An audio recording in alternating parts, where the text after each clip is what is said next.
السلام علیکم۔ آج کی ویڈیو میں آپ سورہ انفال آیات 20 تا 28 کا سوال نمبر 3 عبارات کا مفہوم نوٹ کریں گے۔ مدرج ذیل عبارات کا مفہوم بیان کیجیے۔ اعوذ باللہ من الشیطان الرجیم، بسم اللہ الرحمن الرحیم۔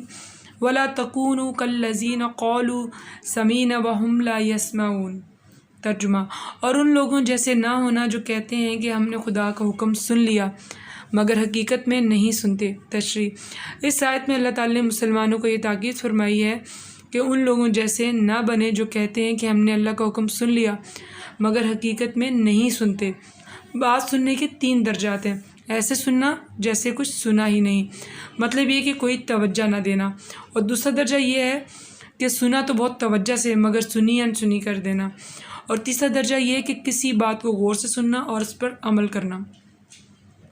ان شر الدواب عند اللہ صم البکم الذین لا یعقلون۔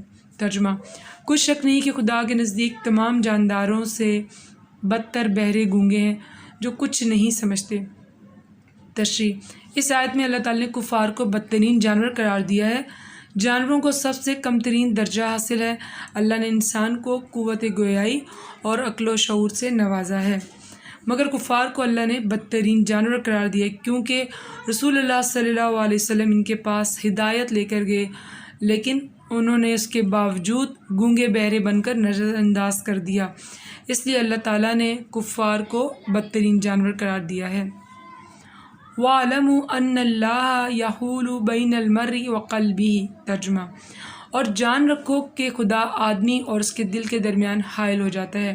اس آیت میں اللہ تعالیٰ کی کامل قدرت اور اللہ تعالیٰ کا انسان کے دل پر پورا قابو ہونے کی تصویر کشی کی گئی ہے۔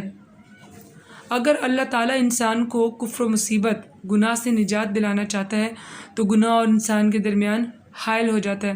اس صورت میں انسان گناہ کی طرف نہیں بڑھ سکتا، لیکن شرط یہ ہے کہ انسان کے دل میں ہدایت کی طلب ہو، وہ اس کے لیے اللہ تعالیٰ سے دعا مانگے۔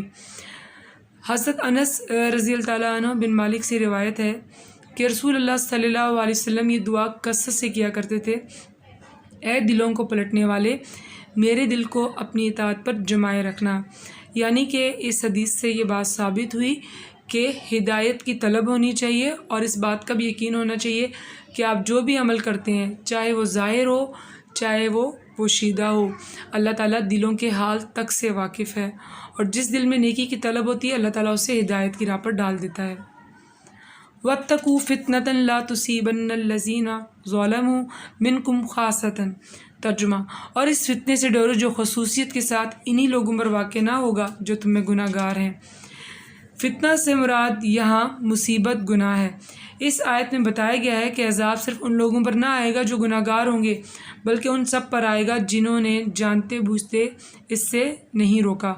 حضرت ابوبکر صدیق رضی اللہ تعالیٰ عنہ نے فرمایا، میں نے رسول اللہ صلی اللہ علیہ وسلم سے سنا، آپ صلی اللہ علیہ وآلہ وسلم فرما رہے تھے، اگر لوگ ظالم کو ظلم کرتے دیکھیں اور باوجود قدرت کے اس کی گرفت نہ کریں تو بہت ممکن ہے کہ اللہ تعالیٰ اپنی طرف سے ان سب پر ایک عمومی عذاب لے آئے۔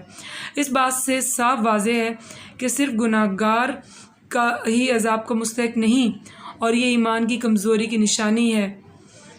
اس لیے ہمیں چاہیے کہ ہم نیکی کا حکم دیں اور برائی کو ہونے سے روکیں، اور امت محمدیہ ہونے کے ناطے سے یہ ہم سب کا فرض ہے۔ وَاعْلَمُوا أَنَّمَا أَمْوَالَكُمْ وَأَوْلَادَكُمْ فِتْنَةٌ وَأَنَّ اللَّهَ عِندَهُ أَجْرٌ عَظِيمٌ۔ ترجمہ، اور جان رکھو تمہارا مال اور اولاد بڑی آزمائش ہے، اور یہ کہ خدا کے پاس نیکیوں کا بڑا ثواب ہے۔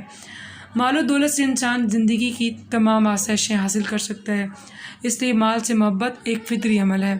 مال اگر محنت و مشقت، تجارت و ملازمت، یا پھر وہ حدود جو جنہیں اللہ تعالیٰ نے جائز قرار دیا ہے ان سے حاصل کرتا ہے تو اس میں اس کے لیے نجات ہے، لیکن اگر ناجائز ذرائع سے حاصل کیا جائے تو یہ فتنہ ہے۔